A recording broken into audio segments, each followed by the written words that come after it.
Welcome to episode 377 of the Selling Your Screenplay podcast. I'm Ashley Scott Meyers, screenwriter and blogger at sellingyourscreenplay.com. Today I'm interviewing independent producer Shaked Berenson, who just wrote and produced a film called Dolphin Island. It's a family-friendly film he shot in the Bahamas that, obviously enough, features dolphins in a prominent role. He's got a lot of experience as a producer, so we really dig into the details about how he was able to put this project together, why he shot in the Bahamas, why he chose dolphins, coming up with the idea, getting funded, really the whole process of making this movie. So stay tuned for that interview. SYS's six-figure screenplay contest is open for submissions. Just go to www.sellingyourscreenplay.com/contest. The regular deadline is May 31st. After that, it goes up by $10. So if your script is ready, definitely submit now before the final deadline. We're looking for low-budget shorts and features. I'm defining low budget as less than six figures. In other words, less than $1 million US. We've got lots of industry judges reading the scripts in the later rounds. We're giving away thousands in cash and prizes. I'm going to have last year's contest winner actually on the podcast next week, so stay tuned for that. And once again, if this sounds like something you'd like to learn more about or perhaps enter, just go to sellingyourscreenplay.com/contest. If you find this episode valuable, please help me out by giving me a review in iTunes or leaving a comment on YouTube or retweeting the podcast on Twitter or liking or sharing it on Facebook. These social media shares really do help spread word about the podcast, so they're very much appreciated. Any websites or links that I mentioned in the podcast can be found on my blog in the show notes. I also publish a transcript with every episode in case you'd rather read the show or look at something later on. You can find all the podcast show notes at www.sellingyourscreenplay.com/podcast, and then just look for episode number 377. If you want my free guide, How to Sell a Screenplay in 5 Weeks, you can pick that up by going to sellingyourscreenplay.com/guide. It's completely free. You just put in your email address, and I'll send you a new lesson once per week for 5 weeks, along with a bunch of bonus lessons. I teach the whole process of how to sell your screenplay in that guide. I'll teach you how to write a professional logline and query letter and how to find agents, managers, and producers who are looking for material. Really is everything you need to know to sell your screenplay. Just go to sellingyourscreenplay.com/guide. Quick few words about what I am working on. The main thing I've been doing over the last couple of weeks is trying to set up distribution for the rideshare killer. With a low-budget movie like this, there's plenty of distributors who are willing to take the movie on, but it's very hard to gauge whether they will ever actually send you any money once they do take it on. So it's just a very tough process, and it's not always the best salesman who we should go with, although that's sometimes how it feels. But it's kind of a game of poker as you're trying to make these decisions, very important decisions that could really affect, the financial outcome of this movie. But you're trying to do it with a lot of incomplete information because you don't have a relationship, or at least I don't have a relationship with a lot of these distributors, which really is one of my key focuses on this thing, is really trying to find a distributor that I like and that I feel like I can work with, not just on this project, but future projects. So it's definitely been, it's as I said, it's just definitely been difficult hearing all these pitches. A lot of times they all sound alike. Anyway, so Tony and I, my producing partner, we've been doing these conference calls over the last couple of weeks. Again, just basically hearing these pitches from the distributors. It's all kind of the same thing. They tell you how much money they're going to make with this film and how great it's all going to be. But then, of course, once you sign with them, it's quite typical that you never hear from them again. So that's what you really got to watch out for. And there's, obviously the contract is important. There's a bunch of different things you can kind of put in place to try and keep the distributors honest. But ultimately, I think it comes down to the relationship. Does that distributor like you, and do they want to work with you in the future? I think that probably has more impact on how the distributor treats you than any contract that you could potentially sign with them. Anyway, so it's definitely taking some time. You got to email back and forth with these folks. You got to set up the meetings and then do the meetings. But hopefully this will pay dividends. Just definitely excited to get it out there. And as I said, there's definitely distributors that will take it on. So, whether we can recoup our money is perhaps debatable, but we definitely will find a distributor and we will definitely get it out there. So that's the good news. The other thing I've been doing this week, I did a table read for my noir mystery thriller screenplay I've been working on. I've mentioned it a couple times here on the podcast. We did a read via Zoom, and it actually went pretty well. At least I thought so. I haven't done any table readings via Zoom yet. The writers group that I used to be a part of they've been doing Zoom readings, and I've still been in touch with some of the writers there, and they've been very positive about it. I didn't feel like it was quite as valuable as an in-person table read where you really can sort of feel the room a little bit more. There's something on Zoom where there's just, a split-second delay, so it makes comedy, there's some jokes. It's a mystery thriller, noir mystery thriller, but there's some sort of repartee between, the actors, the lead and the female lead. That sort of would get some jokes, but it's hard to sort of hear that stuff in a Zoom meeting, as opposed to when you're in an actual live room. You really can kind of get more of a sense of sort of how it's going. But overall, there were definitely moments where you could kind of feel the actors, getting into it and having that back and forth. So I think it was very valuable, and it's super easy and obviously cheap to set up. Obviously, your actors can be located at pretty much anywhere in the world. Time differences might be a potential issue, but it's super easy to set up, and then you can do it. We had a guy named Jacob, who's probably going to be the editor on this film. He actually recorded it. I'm not that high up on Zoom. I actually don't have a Zoom account.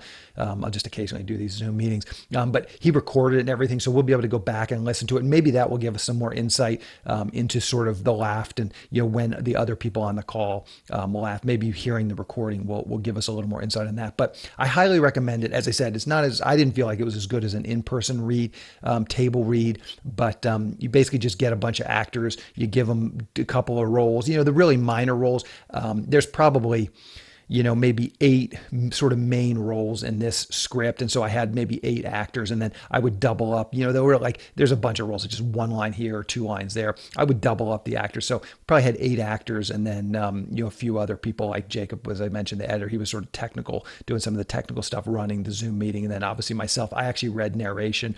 And I don't know, that was a little bit distracting. I've never done that before, but I would read sort of the main narration, the slug lines and stuff to kind of set up the scenes. And then the actors would kind of take over from there, doing their thing. But I don't know that I would do that again. I think I felt like I was a little bit distracted. Sometimes I feel like if someone else is doing the narration, I can listen a little better and I get a little bit more out of it. So I would probably change that as well and not actually do the narration. I always feel bad calling somebody in to do the narration because it's a kind of a hard job. You're literally sitting there reading for an hour and a half, all the slug lines and kind of the boring stuff for the most part. So it's not a great job. So when we used to do the in-person writers group, I would kind of just get somebody to do it that was there, and then I would typically listen.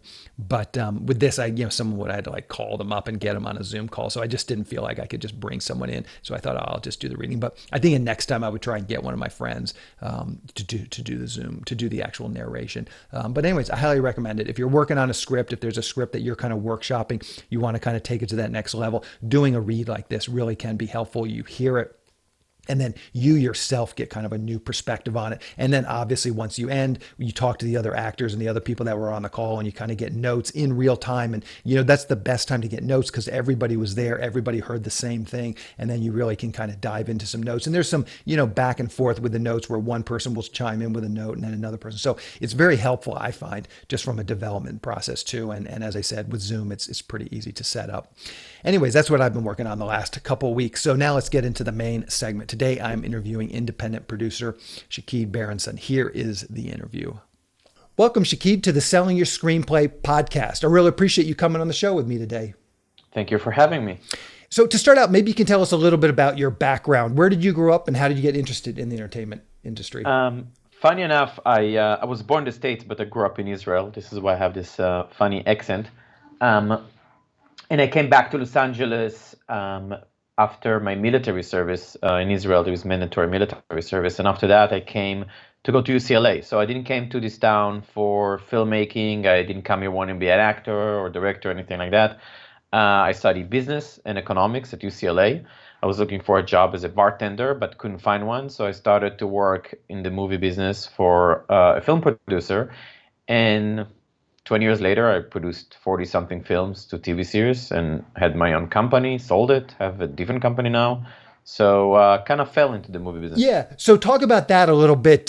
How did you meet this producer and what were you doing at that entry-level job? What was that all about? But really, how did you get that? Because I get a lot of emails from people saying, how can I get to Los Angeles? How can I kind of get that entry-level job?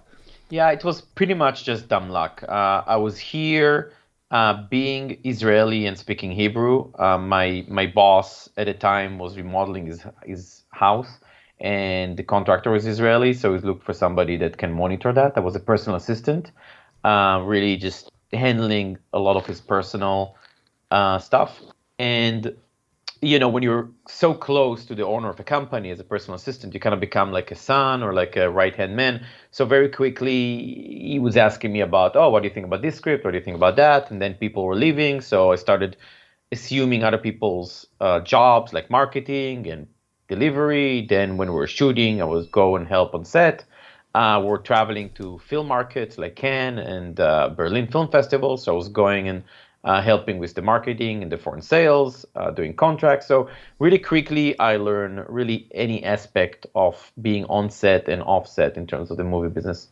Gotcha. Okay, so then let's talk about that jump. So you're working as an assistant. Sounds like you're moving into other avenues, marketing, distribution, all of these different places. At what point did you start actually producing your films, and how did you make that leap going from assistant to essentially full-blown producer? Maybe walk us through that just quickly.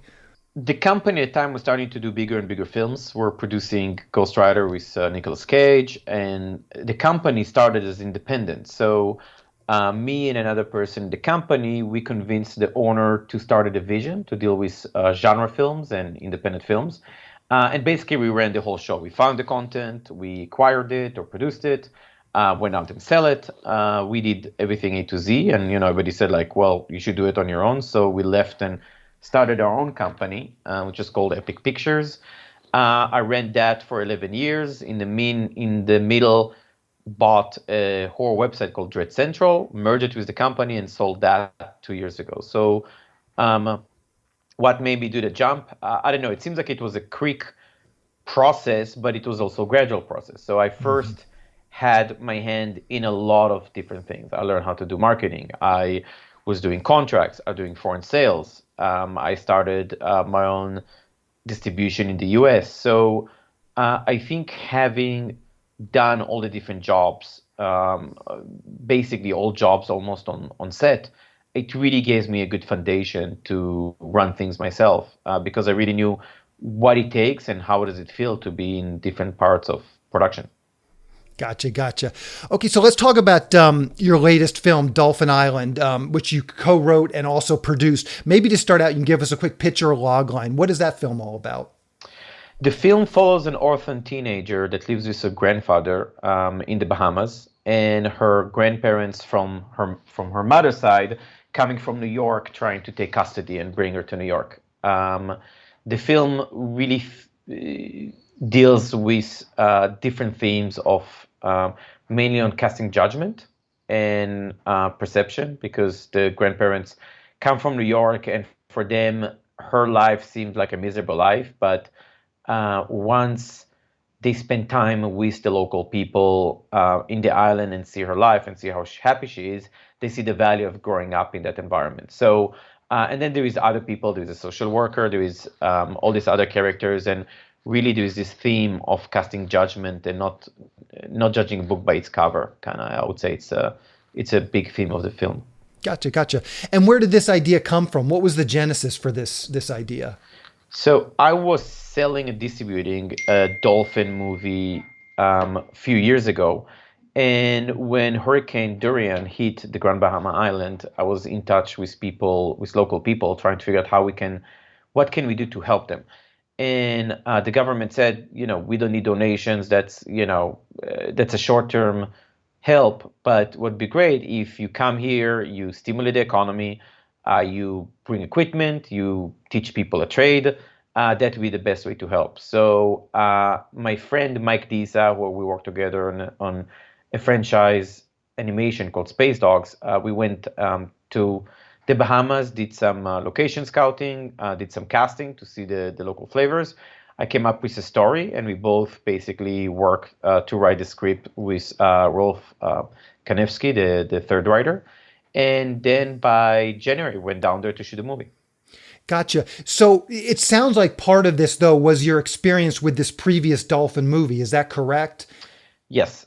So I didn't produce that one, but I did know the sales, so I knew where the film's gonna go eventually. And that's more of how I do things these days. I try to have a very clear path of where the film is going and pre-sale the film before even shooting the first frame. Because back in the day, I used to more raise financing, shoot a movie, going to festivals, and then basically hoping to sell it. But I think in today's environment where the foreign component is shrinking and even the transactional VOD is shrinking, home video is pretty much dead. And when you talk about just a handful of buyers that we all know who they are, between the Netflix, Hulu, Amazon, now Disney Plus, HBO Max, and sorts, you really need to have a plan in advance because if all those 5 to 10 players pass on it, you kind of screwed, right? Yeah, gotcha. So let's talk about that just quickly. I remember when I got to LA in the 90s, this whole idea of pre-selling, like that's what all independent producers seem to talk about. And I think in the 90s, maybe it was a lot easier. It seems like that's kind of died out. So now I talk to a lot of producers and this idea of pre-selling is much, much more difficult. Are you finding that? And what's the trick to getting these pre-sales? Is it just having these former relationships? Is it having a track record? Are you pre-selling to people you've sold films to previously? Are you forging new relationships? What is sort of that actually look like in 2021?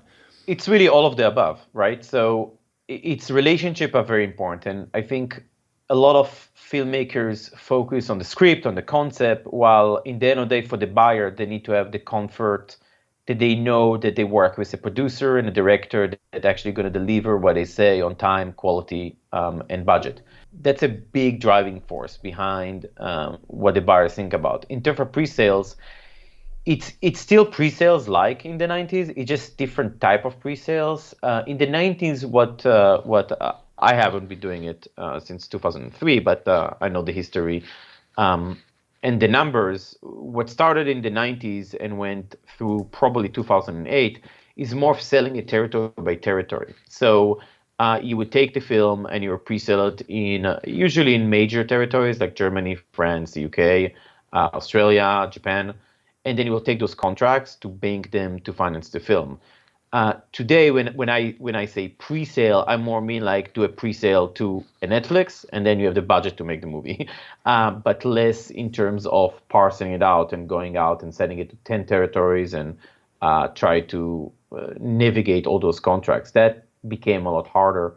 A lot of people approach me asking about pre-sales, and it's very important to understand that the pre-sales process, there is two things that are very challenging. First of all, the mechanic of it, right? You need to go to a bank, and I always say the moment you step into the bank costs you about 150 grand. So between the lawyers, accountants, and bankers, you need to understand that you cannot pre-sale a $350,000 budget movie or $1 million budget. If you're talking about less than, let's say, 5-6 million, it just doesn't worth it. It's expensive money. The second thing is to understand the dynamics of what makes a movie pre-sellable. And the easiest thing to kind of visualize it is you need to think about your sales agent when he sits with his buyer from Germany. A pre-sale situation is that person over there need to say, listen, I need to close this movie right now because I know that the next buyer from Germany is going to buy it instead. Right? That's a pre-sellable movie. And think about what element makes that happen. It's very far and few, right? It's talking about huge property. We talk about Harry Potter and attachments like Ryan Gosling. Even your $15 million movie with sprinkle of stars. It's still, if the risk is not there and they don't have to have it at the moment, they can just wait and see how it goes. And that's most film right now. There's no real pressure for the buyers to pre-buy. And in addition, I'm sure you read the trades and you know what's going on in Berlin and South by Southwest and all those.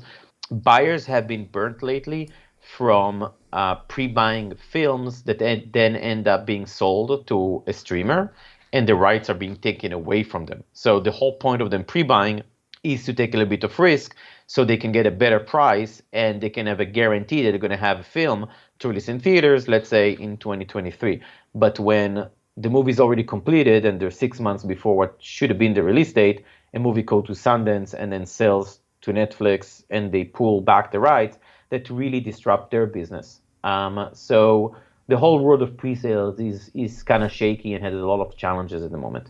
Gotcha. So one thing I want to so on this film on Dolphin Island, you're basically saying, well, it doesn't make sense to try and pre-sell a movie that's, let's say, less than $5 million. So you're throwing us that little bone that this movie was a $5 million movie. I'm curious about the cast. What was it about this movie that you think was that hook? Because you didn't have Ryan Gosling in this movie. You had a good cast, but I wouldn't say you had any names. What was it the hook that got this one pre-sold? Yeah, so this is very different. The Dolphin Island is basically it's a TV movie. It was made on the SAG ultra low budget constraint. Gotcha. Yeah. It's much less than $5 million. The story behind it is really relationship, and when you have relationship, I spent a lot of years building relationship with TV stations in different countries, and basically it was financed by one sale to a big broadcaster in Europe that could take those rights and finance the film. And me having a distribution company, I held the rights in the US and other territories to kind of make the profit on top of the budget. Yeah. So it's if the movie is pre-sellable, absolutely not. This is 100% not pre-sellable movie. But when you have companies that in that either TV or VOD kind of business, they can get orders from a Netflix or a broadcaster for a sub-$1 million or a $2 million movie, and they can make 5 of those a year or 10 of those a year, whatever the needs of the broadcaster. And I get a lot of that from like Lifetime producers. They make the movie for what Lifetime sells it. Lifetime gets North America, and then they try and make their profit in the other areas. Exactly. So it's kind of, yeah, gotcha. It's So Lifetime, BT, Sci-Fi Channel, Hallmark. I mean, this has been business for a long time now for many career producers. Yeah, for sure. Okay, so let's dig into the actual script for this and the writing of this. Let's talk a little bit about the actual writing with your writing partner, Mike. What did that look like? And it looks like also there's another writer, Rolf Kafinski, on this as well. Maybe you can kind of describe, how was your writing process like? Were you guys in the same room? Were you using something like Skype or Zoom? What was your tools to collaborate? Did you come up with an outline together and then he went and wrote a scene, you wrote a scene? Just describe sort of how the collaboration worked between the three of you. So I came up with the initial story and hired Rolf and brought Mike to direct and co-write. So I came up with a story, and then we started meeting, fleshing out the story, getting their input into the story until we flush out a good beat sheet. And Rolf is really the one that built it into a 90 pages script. And then all three of us basically did rewrite. So we would meet usually on a Sunday at I forgot the name of the diner. There's a diner in Burbank that we used to meet every Sunday for 4 hours, just go over notes. Rolf was really the one, kind of the master of the script, and putting the words together. And and that's about it. So that was kind of the process. The main reason is, as a producer, again, these films are made for hire. It's not some vision or something that you really want to do for 10 years. It was really made for what I know we can get in the Bahamas. And after Mike and I went and we did a day of casting and we looked at location, we also did adjustment to the script, because part of our goal was to use as many cast and crew in the Bahamas, obviously to help the local economy. And knowing that those are not professional actors, it was important for us to try to write the characters for who we saw. So we actually don't need to act. They can just be themselves in front of the camera as much as possible, and to be very authentic to who they are culturally and the people on the island. So that was kind of the process in our mind. And the second thing to remember the process is just knowing the sales world. A lot of people, there is family films and there is kids films, right? And a lot of people call kids film family movies, but what's really important, especially when you're working with a broadcaster or when you're trying to do sales, is you try to make a product that works for both the kids to watch it and their what I call the kids and the grandparents, right? That babysitting them. And a part of it that was really a driving force. And when you even look at the backbone of the script, is like, okay, how do you make a movie that a teen can watch and also the grandparents, how about to make a movie about teens and grandparents, right? So that's really the core of the script. The movie is, in the end of the day, it's a drama. It's a custody battle over a kid. It's like you go like, well, that's very, how do you have a dolphin in that, right? But the idea was to make is the backbone of the script something that the parents can actually watch, and that's complexity of characters and some deepness into the themes, and then you bring some of the silliness and the dolphin and all the fun parts to have something engaging for the kids. A wonderful actor and comedian, Bob Bledsoe, was casted as the bumbling lawyer. So, the villain is also a more cartoonish character of sort, and it was very important to cast somebody that can, in one hand, be the villain, but also be likable and redeemable by the end of the movie, because we want it to be family friendly, and the characters either need to be redeemed or get punished for their actions by the end of the film. So a lot of it was kind of engineering the movie around people we like to work with, people who worked in the past, people we knew we can use, locations we knew we can use, and the dolphin, of course. Yeah, yeah.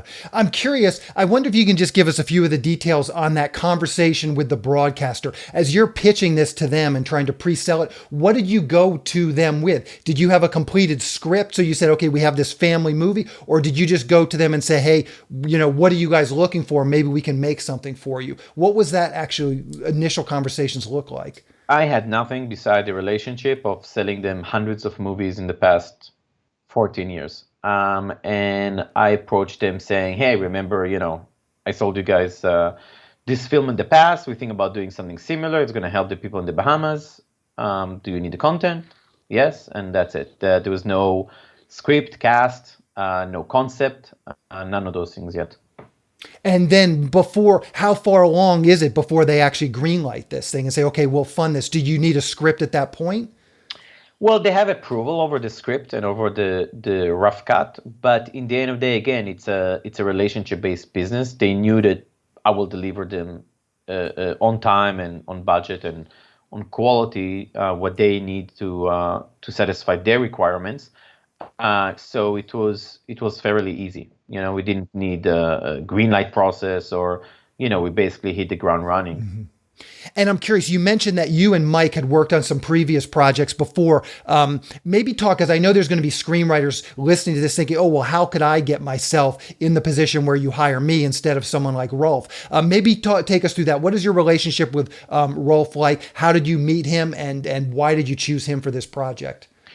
I always say that, like, making a movie, especially for somebody like myself, it's like marriage. It's not like dating, right? Because I'm usually involved from concept all the way down to selling and putting DVDs in Walmart on the shelves, right? So it's usually a 5 to 6 year process from beginning to end. I like to work with people that I know, that I have fun working with, and then I trust, which means that if you are in this circle and if you look at my body of work, you will see that there's a lot of repeating names, right? If it's DPs, ADs, anything, PAs, writer, directors, actors.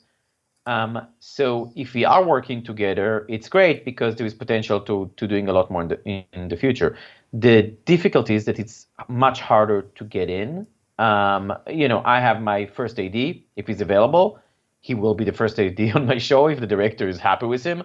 That means that if you're a first AD and you want to work with me, it's going to be very, very hard. With Rolf, we made, probably 5 movies together. He wrote Tiger's Tail. He wrote Space Dogs 1. We worked on so many films together in the past. It's just, you have your go-to people if they're available, and they like the concept, or they like to work in that space, then that's what you're going to do, right? So it's very hard for a writer to basically come and start working with me. It's just not that easy. Usually they need to either have a very package, right? But then they might not need me at that point, right? Or sometimes I reach out, and when I look for content, I look for specific scripts or specific treatments that I know that my clients are looking for. I reach out to writers, and we get pitches. I do have a RFP list that our company is sending RFP, a request for proposals, periodically based on conversation we have with streamers and broadcasters and distributors that we work with. So we very clear about how to pitch to us, what we're looking for, and what the pitching process. Just sending us scripts, or I had few times people just tweeting me the treatment. It's people reach out to you in all sorts of ways. It's generally not the best way to approach producers or studios. It's usually much smarter to either develop a personal relationship, which is hard, or at least try to look and listen to what they're looking for, so you can be there at the right time when they're looking for you, as opposed to just spam them with stuff that they're not looking for. If you want, you can add a link on the description of the interview, and we can put the link for the RFP. In general, people sign up need to know that it also very much depends on experience. So if you are a insurance broker from somewhere that just watch movies and sorry to say think that you can write movies because you saw a lot of them, that's probably not what we're looking for. We're looking for experience. When you sit on this side of the table, you can see the difference between people that actually doing this for a living. Not to be too harsh, but my dad always say just the fact that a dog can chase cars doesn't mean that he can drive one, right? And I think that people sometimes don't realize how much thought, even for the movies that they think it's a bad movie, how much thought and work actually goes into them, to make them happen, and to get the script to they are. And I think a lot of it's also from the beginning of my career, when I was doing script coverage. I probably read, I don't know, I read 2-3 scripts a day.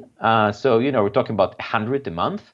I remember I used to read them in the stop and go traffic on Santa Monica Boulevard, with a printed script on the steering wheel, and you very, very quickly identify there is just so many scripts out there that you get submissions, that it's very clear that the people all knowledge is just from watching other people's movies and TV shows, because you look at the scripts like, oh, that's a scene from Die Hard, and this scene is from Lethal Weapon, and this is kind of, and it just a mishmash of other things.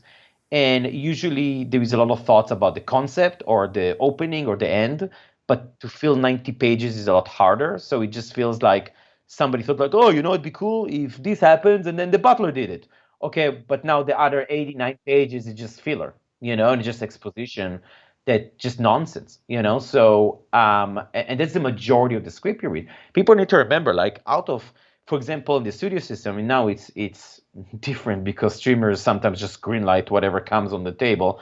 I don't know what the process of that, but the old numbers of networks making TV shows, for example, we're talking about the 4% shows that are actually being made, and that's for stuff that get greenlight into being developed to a pilot. This is not just you or me just coming up with an idea. This is something pitch accepted and starting development in a network.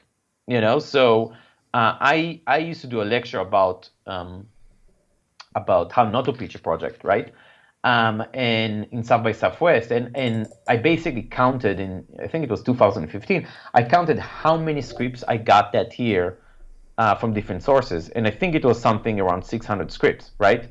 And then I broke it down, like how many scripts were from unsolicited, how many from managers, agents, filmmakers we have been working in the past, or co-production markets, right? And then how many movies we made that year, which was 5, right? How many of those were from scripts that got in unsolicited? 0. It was, if I'm not mistaken, 2 were from CAA, 2 were from production, co-production markets, and 1 were just an original idea that we came up and hired a writer and did the whole thing. So it's very rare that people just get scripts and this is brilliant. You hear about the stories, and I think that it's almost like hearing about somebody's winning the lottery, right? And it get people excited, and it's good they're dreamers, because that's bring the talent in. But it's a long road. It's a long road.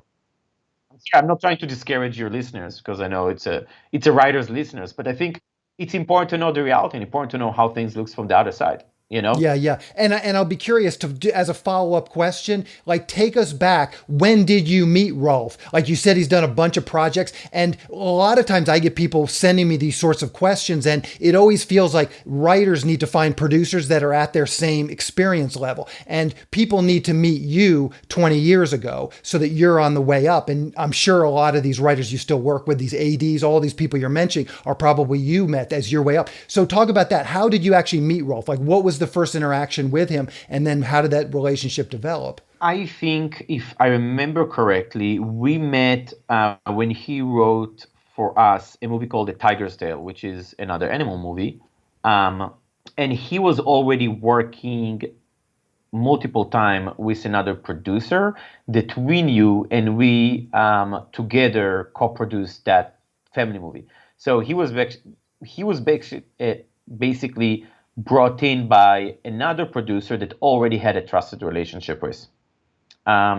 So yeah, so I think it's important. It's writers like directors, you know, they and like producers kind of need to prove themselves at the beginning. So like what you said is very, very true.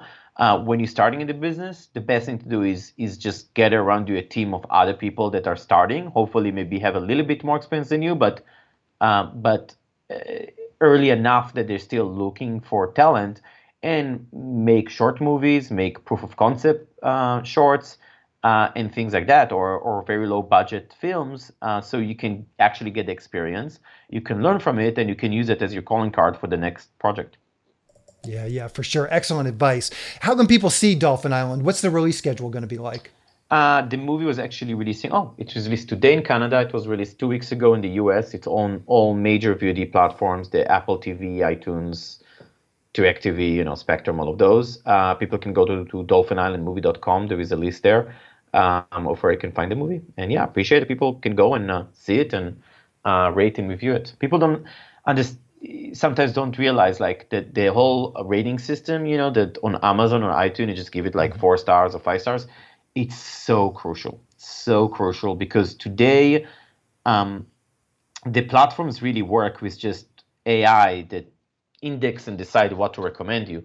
So the more people give a film 5 stars, it recommended to similar people. So let's say you have 3 kids and somehow, you know, Facebook, whatever it is, know that you have 3 kids.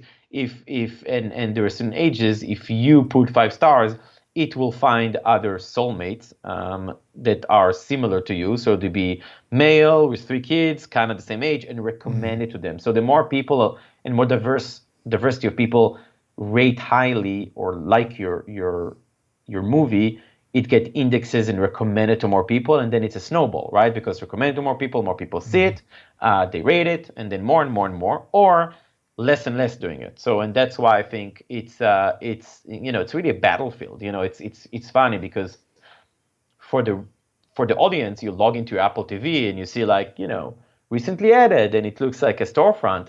When you're an industry executive, right? You kind of look at it and like, that's my battlefield, right? It's like that. You know, this has so much money and complexity and schedules and that goes into figure out how to get your banner up there, you know?